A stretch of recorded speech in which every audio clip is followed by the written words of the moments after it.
Salam untuk kita semuanya, berjumpa lagi dengan saya di channel Aritela Tutorial, tempat kita untuk berbagi informasi seputar informasi pendidikan dan informasi guru, serta informasi lain yang ada hubungannya dengan pendidikan dan guru. Pada pertemuan kali ini saya menyapa Bapak Ibu honorer Sanair yang sedang menantikan detik-detik pengangkatan menjadi ASN, baik P3K maupun calon pegawai negeri sipil. Bapak Ibu, saya yakin bahwa kita semuanya dalam keadaan sehat walafiat. Pada pertemuan kali ini, pada video ini, saya ingin berbagi satu informasi terkini tentang isu publik bahwa honorer diangkat menjadi ASN di tahun 2023 ini. Baik ASN dengan status P3K atau pegawai pemerintah dan perjanjian kerja, demikian dengan ASN dan status pegawai negeri sipil, yang mana ini adalah satu dambaan Bapak Ibu honorer untuk diangkat menjadi ASN. Nah, Bapak Ibu, pada pertemuan ini ada satu informasi penting, informasi baru, yaitu honorer masa kerja lama atau yang sudah mengabdi lama di instansi pemerintah pusat maupun di instansi pemerintah daerah. Hal ini sekarang menjadi sorotan legislator. Sepertinya ini supaya honorer diangkat sesuai dengan database BKN. Nah, Bapak Ibu, supaya lebih jelas informasinya, simak video ini, jangan ketinggalan. Dan bagi Bapak Ibu yang sedang menonton, demikian Bapak Ibu yang mungkin baru menemukan video melalui channel ini, dukung dengan cara like dan subscribe, share, dan komen, serta nyalakan tombol notifikasinya supaya semua informasi yang disalurkan melalui channel ini selalu update di layar Bapak Ibu. Tanpa basa-basi lagi, langsung pada informasinya. Angkat tenaga honorer melalui database non-aparatur sipil negara yang mengabdi lama jadi sorotan legislator mengangkat mereka. Jadi ini satu informasi Bapak Ibu bahwa memang legislator dalam hal ini adalah DPR RI, berbagai komisi setuju dan sepertinya berpihak kepada honorer agar diangkat menjadi ASN. Ikuti terus informasinya. Mengangkat tenaga honorer melalui database adalah salah satu jalan yang dapat ditempuh oleh pemerintah guna menyelesaikan permasalahan tenaga honorer. Pengangkatan tenaga honorer menjadi aparatur sipil negara juga harus diprioritaskan untuk tenaga honorer yang telah mengabdi lama. Saran untuk nasib tenaga honorer yang akan dihapus tahun 2023 ini disampaikan oleh anggota Komisi 9 DPR RI, Ite Trijayati Sumariyanto. Jadi hal ini disampaikan oleh Komisi 9 DPR RI, Bapak Ibu ya.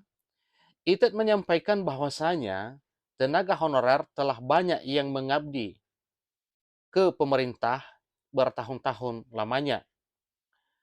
Kesejahteraan tenaga honorer pun menurutnya juga patut menjadi prioritas bagi pemerintah, utamanya bagi tenaga honorer pada jabatan fungsional seperti tenaga kesehatan maupun non-tenaga kesehatan. Sebab menurutnya dalam penyelenggaraan negara ada aspek kesehatan yang menjadi tanggung jawab pemerintah yang mesti dihadirkan untuk kesejahteraan tenaga honorer. Akan tetapi, pada kondisi faktanya masih banyak tenaga honorer yang belum mendapatkan kesejahteraan. Nah, jadi sepertinya kalau kita analisa secara pribadi apa yang disampaikan oleh Komisi 9 DPR RI di sini Bapak Ibu, yang diwakili oleh Ite Trijayati Sumariyanto, ini sepertinya mendesak pemerintah berdasarkan pengabdian dan jasa para honorer, baik di bidang kesehatan demikian dengan bidang lain, agar diangkat menjadi ASN, baik P3K maupun pegawai negeri sipil. Kenapa? Karena memang bidang kesehatan dan bidang pendidikan, termasuk bidang lainnya, adalah pekerja di instansi pemerintah yang melaksanakan kegiatannya untuk melaksanakan tugas negara. Jadi, suatu hal yang patut diperhatikan, kiranya honorer ini bisa diangkat menjadi ASN. Honorer tenaga kesehatan dan honorer non-kesehatan dengan pengabdian yang sudah lama, itu juga harus dihargai. Jangan habis manis sepa dibuang begitu saja. Saya pikir mereka adalah wakil Tuhan. Justru tenaga kesehatan itu adalah wakil Tuhan, kata Itet pada hari Rabu 25 Januari 2023 yang lalu. Ini disampaikan pada pertemuan di Gedung Nusantara 1 Senayan. Lebih lanjut, ITET menyampaikan bahwa tenaga honorer, tenaga kesehatan maupun non-tenaga kesehatan, dalam arti Bapak Ibu termasuk tenaga pendidikan, tenaga teknis, dan honorer lainnya, seperti guru, untuk kesejahteraannya patut juga untuk dihargai. Kenapa? Karena memang kita perhatikan bahwa kesejahteraan guru, terutama ini honorer, demikian dengan tenaga kesehatan dan tenaga teknis lainnya, memang sangat-sangat prihatin memperhatikannya.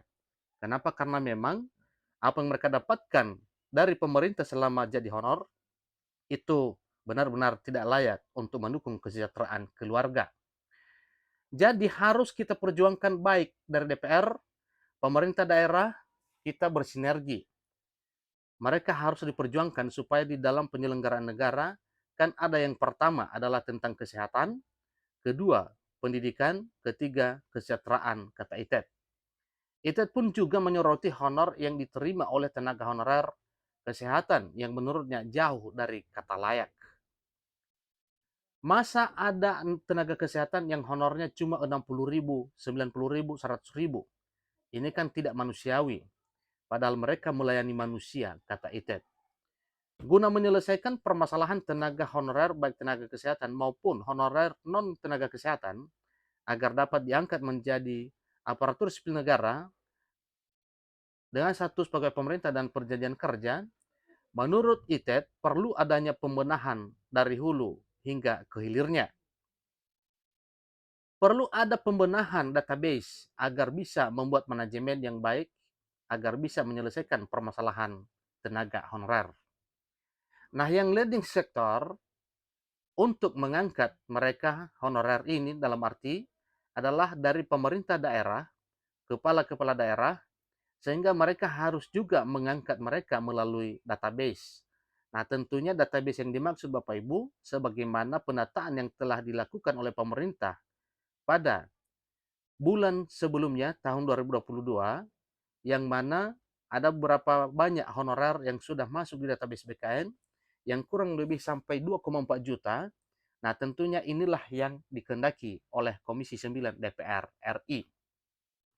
Sehingga mereka harus mengangkat mereka melalui database.